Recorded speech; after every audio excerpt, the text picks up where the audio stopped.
చిన్నగున్నప్పుడు సైకిల్ దొక్కాలని మస్తు కాయిష్ పడుతుంటారు పోరలు. పాతదో కొత్తదో ఓటు కొనిస్తే గల్లీలన్నీ తిరిగొస్తారు. జరంత పెద్దగా అయినాక డాడీ బండి ఎప్పుడు తీసుకుందామా, ఎప్పుడు కిక్ కొడదామా అని చూస్తుంటారు. ఇక కార్ల డ్రైవింగ్ సీట్లో కూర్చొని స్టీరింగ్ తిప్పాలని మస్తు మందికి ఉంటది.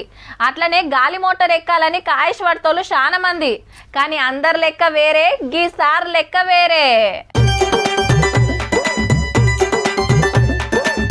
ఈ పైలట్ ఎవరో నజరేసిండ్రా? ఆంధ్ర పబ్లిక్ కు పక్కా తెలిసి ఉండొచ్చు.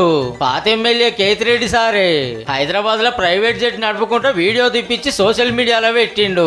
అగో హైటెక్ సిటీ మీదకెళ్ళి విమానం చక్కర్లు కొడుతుంటే మస్తు అనిపిస్తుందిలే. కారు స్టీరింగ్ తిప్పినట్టే తిప్పుతున్నాడు సారు. మొత్తమంత సేపు హైదరాబాద్ చుట్టూ రౌండ్ వేసి గాలి మోటార్ డిపోలో దించిండు. విమానం నడుపుడు ఎప్పుడు నేర్చుకున్నాడో గానీ ఎమ్మెల్యేగా ఉన్నప్పుడు గల్లీ గల్లీ తిరిగేది, గమ్మత్ చేసేది. మాజీ అయినాక మంచిగా టైం దొరికినట్టుంది. పాత ఎమ్మెల్యే పైలట్ అయ్యి ఇట్లా పర్ఫార్మెన్స్ చూపించిండు. అందరి లెక్క ప్యాసింజర్ సీట్ల కూకుంటే కిక్కే ఉంటదని స్టీరింగ్ పట్టినట్టుండు. కేతిరెడ్డి సార్ అంటే అట్లా ఉంటది మళ్ళా.